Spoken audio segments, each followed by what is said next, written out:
نہ ان کے سے کام کرنا، بلکہ تو ان کو بالکل الٹ دینا اور ان کے ستونوں کو ٹکڑے ٹکڑے کر ڈالنا، اور تم خداوند اپنے خدا کی عبادت کرنا، تب وہ تیری روٹی اور پانی پر برکت دے گا، اور میں تیرے بیچ سے بیماری کو دور کر دوں گا، اور تیرے ملک میں نہ تو کسی کے اسقات ہوگا اور نہ کوئی بانجھ رہے گی، اور میں تیری عمر پوری کروں گا۔ میں اپنی ہیبت کو تیرے آگے آگے بھیجوں گا، اور میں ان سب لوگوں کو جن کے پاس تو جائے گا شکست دوں گا، اور میں ایسا کروں گا کہ تیرے سب دشمن تیرے آگے اپنی پشت پھیر دیں گے۔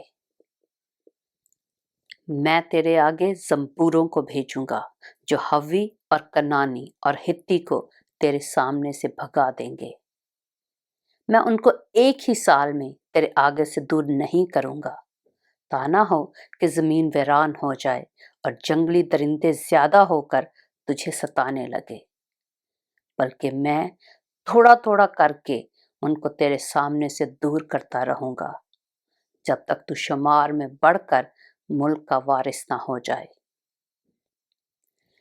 میں بحر کلثم سے لے کر فلسطینیوں کے سمندر تک اور بیابان سے لے کر نہر فرات تک تیری حدیں باندھوں گا، کیونکہ میں اس ملک کے باشندوں کو تمہارے ہاتھ میں کر دوں گا، اور تو ان کو اپنے آگے سے نکال دے گا۔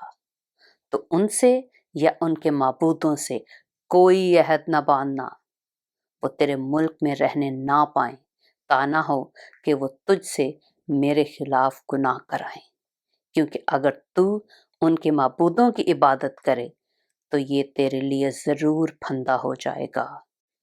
خروج کی کتاب اس کا 24واں باب۔ اور اس نے موسیٰ سے کہا کہ تو ہارون اور ندب اور ابیہو اور بنی اسرائیل کے 70 بزرگوں کو لے کر خداوند کے پاس اوپر آ، اور تم دور ہی سے سجدہ کرنا۔ اور موسیٰ اکیلا خداوند کے نزدیک آئے، پر وہ نزدیک نہ آئیں اور لوگ اس کے ساتھ اوپر نہ چڑھیں۔ اور موسیٰ نے لوگوں کے پاس جا کر خداوند کی سب باتیں اور احکام ان کو بتا دیے، اور سب لوگوں نے ہم آواز ہو کر جواب دیا کہ جتنی باتیں خداوند نے فرمائی ہیں ہم ان سب کو مانیں گے۔ اور موسیٰ نے خداوند کی سب باتیں لکھ لیں، اور صبح کو سویرے اٹھ کر پہاڑ کے نیچے ایک قربان گاہ اور بنی اسرائیل کے 12 قبیلوں کے حساب سے 12 ستون بنائے۔ اور اس نے بنی اسرائیل کے جوانوں کو بھیجا جنہوں نے سوختنی قربانیاں چڑھائیں اور بیلوں کو ذبح کر کے سلامتی کے ذبیحے خداوند کے لیے گزرانے۔ اور موسیٰ نے آدھا خون لے کر باسنوں میں رکھا اور آدھا قربان گاہ پر چھڑک دیا۔ پھر اس نے عہد نامہ لیا اور لوگوں کو پڑھ کر سنایا۔ انہوں نے کہا کہ جو کچھ خداوند نے فرمایا ہے اس سب کو ہم کریں گے اور تابع رہیں گے۔ تب موسیٰ نے اس خون کو لے کر لوگوں پر چھڑکا اور کہا، دیکھو یہ اس عہد کا خون ہے جو خداوند نے ان سب باتوں کے بارے میں تمہارے ساتھ باندھا ہے۔ تب موسیٰ اور ہارون اور ندب اور ابیہو اور بنی اسرائیل کے 70 بزرگ اوپر گئے، اور انہوں نے اسرائیل کے خدا کو دیکھا، اور اس کے پاؤں کے نیچے نیلم کے پتھر کا چبوترا سا تھا جو آسمان کی مانند شفاف تھا، اور اس نے بنی اسرائیل کے شرفا پر اپنا ہاتھ نہ بڑھایا۔ سو انہوں نے خدا کو دیکھا اور کھایا اور پیا۔ اور خداوند نے موسیٰ سے کہا کہ پہاڑ پر میرے پاس آ اور وہیں ٹھہرا رہ، اور میں تجھے پتھر کی لوحیں اور شریعت اور احکام جو میں نے لکھے ہیں دوں گا، تاکہ تو ان کو سکھائے۔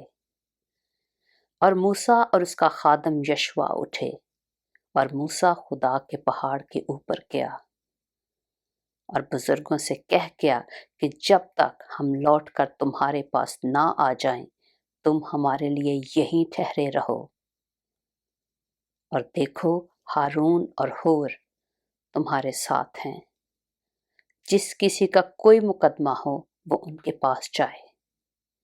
تب موسیٰ پہاڑ کے اوپر گیا اور پہاڑ پر گھٹا چھا گئی، اور خداوند کا جلال کوہ سینا پر آ کر ٹھہرا، اور 6 دن تک گھٹا اس پر چھائی رہی، اور 7ویں دن اس نے گھٹا میں سے موسیٰ کو بلایا۔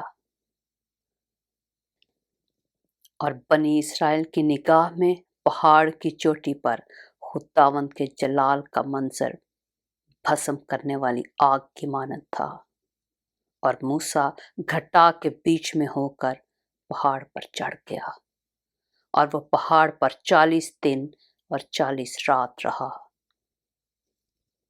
پاک کلام کے پڑھے اور سنے جانے پر خداوند کی برکت ہو۔